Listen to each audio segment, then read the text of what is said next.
Start. All right, this is my buddy Autumn, and in this video we're gonna go over some tips you can use if you have an excitable dog. Now Autumn is already excited because the harness has gone on, and now her guardian, one of them is standing at the gate to leave the area. So she is already in mode of wanting to go outside. So I'm gonna go over kind of a medley of a lot of little chips. But right now, you see that she's putting this tension on, she wants to go outside. So for her, the harness going on means we're going outside for an adventure. So the first thing I would do is teach her to be calm when I put the harness on. Now let's say the harness is kept where this is right here. So what I would do is basically, let's say I'm in the house, I walk over here, and I tell Autumn to sit. Autumn, come, sit. And then I reach for the handle. When I reach, she's gonna get aroused. There's a dog behind her. Yes. Yeah, I saw that coming. So basically, when I walk to where the harness is, I'm gonna tell her to sit first. If she doesn't sit, I sit down on the couch and I watch TV or just do whatever I want to do. Normally I don't keep tension on the leash, but right now I'm just worried about her bolting, so there we go. I go sit down and I wait for her to relax. If she comes over and protests and whines, that's anxiety. So I wait for her to relax, and then when she's relaxed, I go back and I tell her to sit. If she sits within 2 seconds, then I reach this far, pull my hand back. As she stays in a sit, I say yes, and I give her a treat. And then I reach for maybe a part of the way, pull it back, yes, and give her a treat if she's staying in a sit. So I might do 3 times, and I'm just starting with, I usually start off with 3, but it might be 10 times at that distance. So I'm reaching a third of the way, pull back, yes, and then I give her a treat. Then I reach halfway, do that 3 times, yes, and get a treat. Full time, yes, and get a treat. Now I'm touching it, yes, and get a treat. I pick it up, she gets excited, I drop the leash, and I go, or I don't even know it on a leash at this point, I go and sit down. Oh, are you going outside or not, man? No, I'm just practicing leashing you up. The energy your dog has when you leash them up before you leave your apartment is going to determine how much or how little they're going to listen to you on the walk. So starting the walk in a calm and balanced state of mind. Autumn, yeah, I know you're caught up a little bit. Come here, sweetie. Come here. Come here. I'll untangle you. There you go. Sit. So eventually you come over here, you pick it up 1 inch, put it back down, yes, and give her a treat. So we're just teaching her, I want you to sit here and be calm. Now, I can go through all the steps of this, but eventually I pick it up and pull it down a little bit, put it back, yes, and give her a treat. If she gets up, it's not a punishment. Autumn, come here.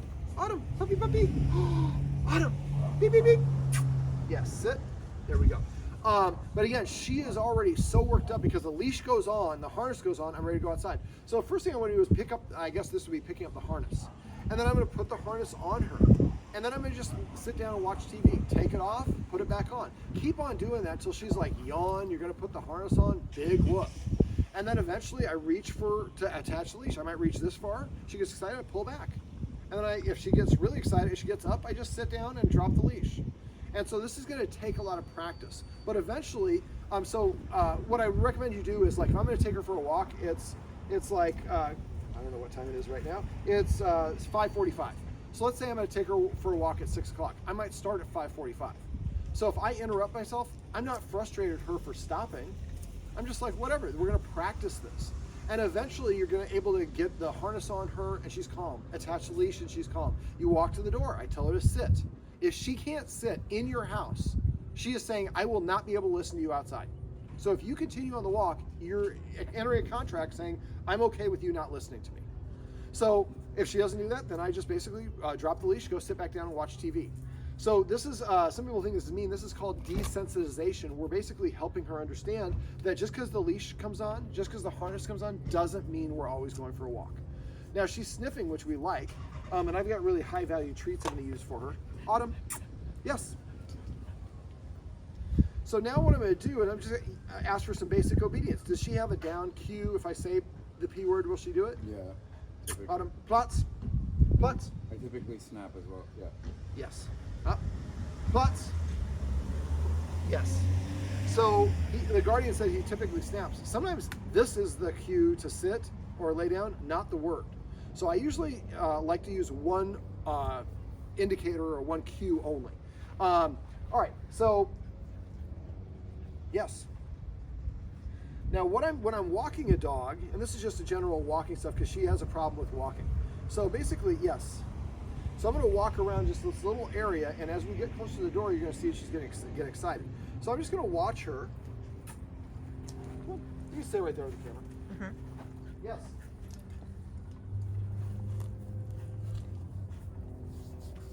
Yes. Can I grab another one? Yes. Now that's a fun, her dynamic right there is, I want to run and play. And sometimes a little tip for you on the walk, sometimes exercising your dog before going for a walk produces a much better walk. Just give them about 10 minutes to rest before you actually do it. So what I want to do is have a treat on me. Yes. Every time she looks at me, I have a treat in my hand ready to go. Yes. So if you're walking, you have a treat in your hand the whole time, so right there, she's not paying attention. Yes. This is a foundational element of loose leash walking. Yes. Loose-leash walking. Now again, she has a lot of energy right now. So basically I have a treat in my hand the whole time of the walk. Every time she looks at me, I say yes, and I toss the treat for her. Now another little element is if I want to walk with my dog, like I said before I leave the apartment, I'm going to ask her to sit. Now that she's biting the leash, that's a sign of a little frustration. She's like, David, enough talking, I want to go walking. Sit, yes. So if I want to test to see if a dog can listen to me, I ask for basic obedience, a sit, a plots, her word to lay down, or whatever it is, yes. Now I'm celebrating right now, but if I ask her to do something and she doesn't do it, and I continue on, again, like I mentioned earlier, I should expect that she's not going to listen to me. So what side do you walk her on, your right or your left side? Right side. Right side. Okay. So if I want to teach a dog, I don't know if I can do this with a leash. If I want to walk her on I have her on my right side, I would do this exercise, and I'm going to try to do it here with limited space. Yes.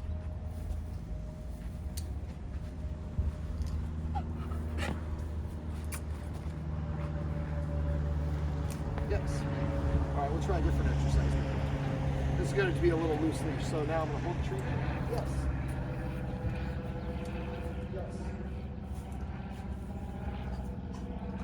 Yes. Yes. You ever watch America's Got Talent and the dog's like looking up at them like this the whole time? It's because they're holding a treat here. Yes. When I'm delivering the treat, look at where my hand is. Seam of my pants, I'm delivering the treat here. If I deliver the treat here, where am I lowering her? I'm teaching her to run in front of me. Now this is not a calm your dog down. This is a loose leash walking exercise. So I'm just going to hold the treat and take one step. Come here, Autumn. I take one step. Yes, then I release the treat. Yes. You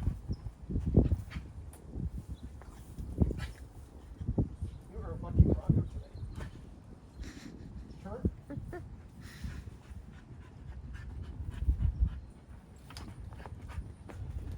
Now this is hard to do all in one little video. I'm trying to do multiple things. I usually teach a dog to walk with a loose leash by itself, but it starts with your dog being calm. And her harness is way too loose. She'll only get 2 fingers through. All right, so what I like to do is for teaching your dog to be calm, there's a couple dogs that walked by right there, and she didn't do anything. Now, when I'm usually doing this, I'm always showing you bad mechanics. So if I want her walking on my right side, I have the leash in my left hand, I lay the leash on top of it, and I leave the clicker on top of it, so my treat pouch is on the side that I want her to be on. If I want to lure her into position, I usually go like, so I bring my arm and leg back together. There's a treat right here you missed. So I turn, let's show that again. Arm and leg back, turn her towards your butt, and yep, yes. Yes. So you're basically going to give her a whole lot of treats on a walk. Sit.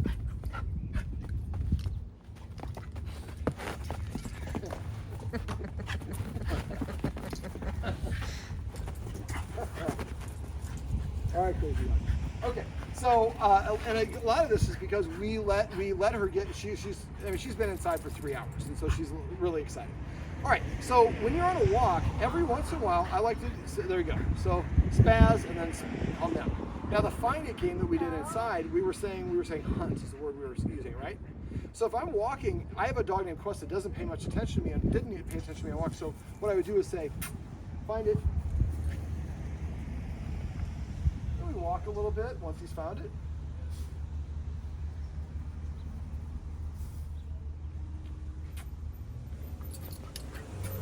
Find it. This drains a lot of energy because she's having to use her nose. Let's get this over here. Come here. Find it. So I find a longer patch of grass, and like every couple steps, when I'm walking him to get him to pay attention to me, I have a treat in my hand. If he looks at me, I say yes and hold it out. And every once in a while, if he's farting around, find it. And so he's engaging with me and being rewarded. I become more powerful because I'm the deliverer of treats, and there's something in it for him. Now there's another little rewarding game that I'm gonna use a clicker for this one that I can do. So I'm gonna wait for her to look at me in the eye.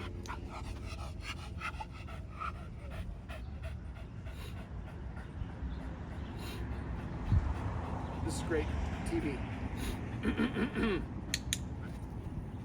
So I threw a treat behind her. What we should see her doing is coming towards me. So she looks at me, you gotta look at me, not at the treat.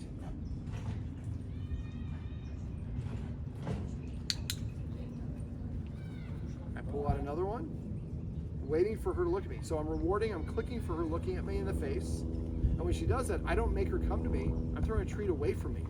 But you saw that made her come towards me. Now she's again checking out everything but me. So I'm just stationary waiting. So this rewards her for checking in with you. The guardians have taught her focus or look at me, but that's luring her to look. So when she chooses to look at me, I click.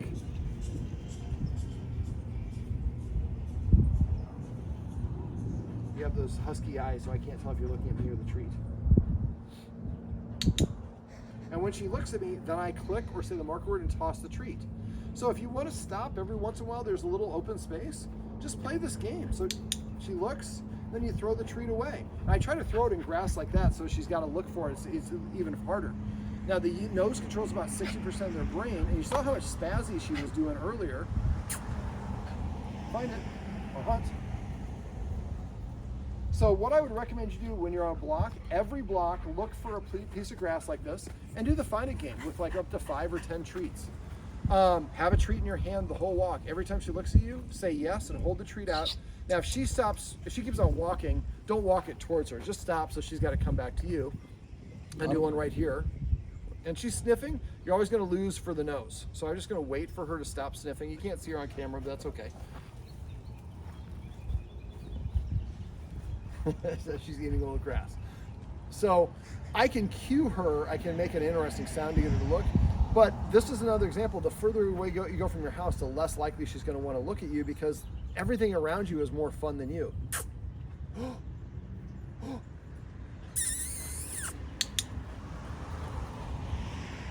So you're going to do a combination of having a treat. Every time she looks at you, say yes and hold it out. She comes back to you. She looks at you. She's, of course, come here. Let's come over here. This doesn't work very well for the camera if you're not on camera. Find it. And you're going to do the find it aways. Now, you said she's somewhat reactive to dogs? So I do a find it away. So the street is basically behind the camera. So let's say that we're walking and I see that there is a dog that's coming towards us. For dogs, front-facing approach is confrontational. So if I know that a dog's walking towards me, I can cross the street, or I can play this little game. I call it the find it away game. Let me get a couple of treats. They dropped one. All right, so the dog's coming this way. So we stop. I show her. Find it. Find it. What? Hunt.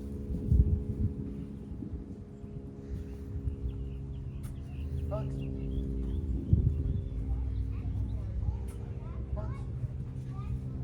So now I've just moved her 12 feet away from the street.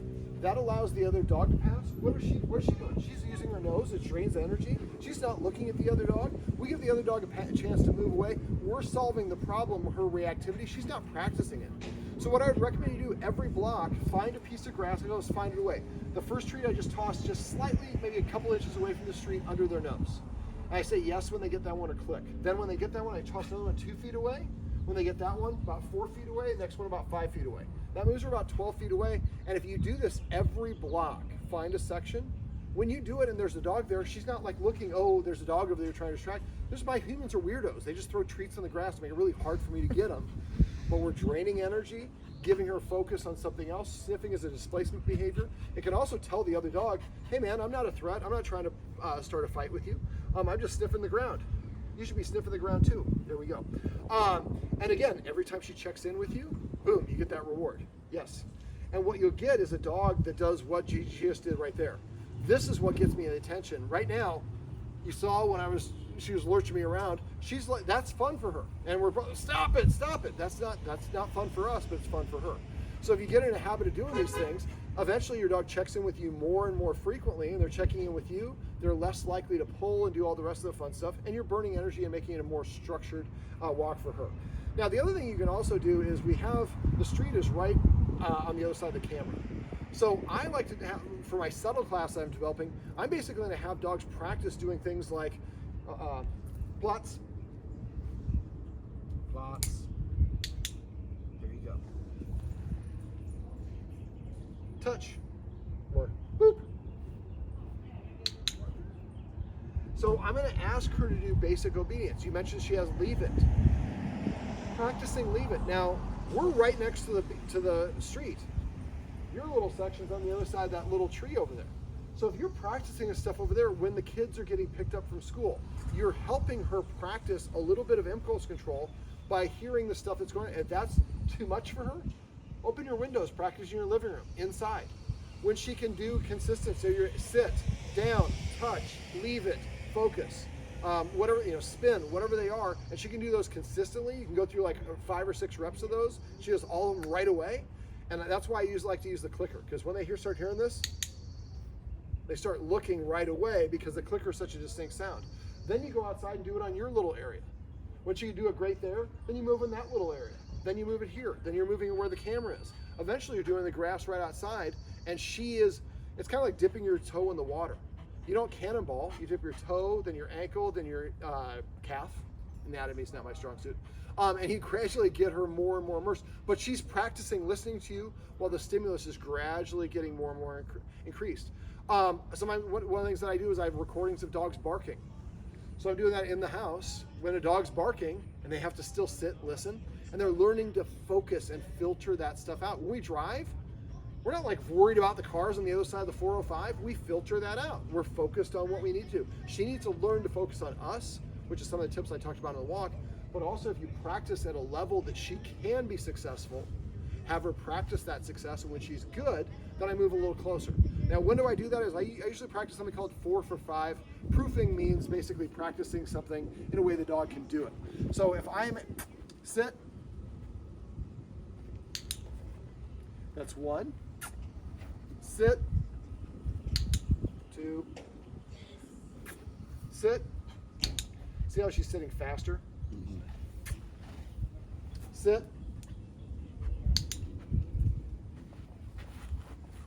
Sit. So she just did 5 in a row. So if the dog does 2 out of 5 in a row, that means it's probably too difficult. I might need to make it easier. If she does 3 out of 5 in a row, I'm going to stick there. She hasn't fully mastered it yet. Come here, sweetie. If she does 4 or 5 out of 5 in a row, then I'm technically ready to go to the next step. But as dog training, we like to move too fast, too quickly. When I learn something, one of our guardians is a musician. He didn't learn how to play guitar or synthesizer or whatever it is, and then just stop doing it. When he learns to play, he continues doing it, gets better at it. Now I can put hammers on. I can do, a solo or whatever it is. So for dogs, once we achieve something, we try to go to the next level right away. Sometimes practicing success can be helpful. So once you can do sits, up, down, and stand 5 of those in a row, 5 times in a row, then you can go to the next level, but there's sometimes a benefit to having her practice a little bit. I don't want to do it forever because it does get a little bit boring. You want to stretch your legs. Sit. And have her practice success upon success upon success. And then you go on a walk, and you, every once in a while, every 5 steps, you're like, sit. She sits down. Boom, she gets a treat. Did I mark a little bit late on that one? But we're rewarding her and giving her a benefit. There's something in it for her. And again, I'm not saying you can't take her to a leash or to the beach and let her run free or play fetch. All that stuff is important. But if you want your dog to focus outside, you have to teach them how to do it. And the way to do that is to create an environment where it's calm enough for her to listen, and then gradually start making it more and more challenging at going at her pace, not at our pace. Come here, sweetie. Sit. Well, this handsome girl is Autumn, and I'm David, and these are some tips and tricks you can use if you have a dog that has difficulty listening to you out on walks.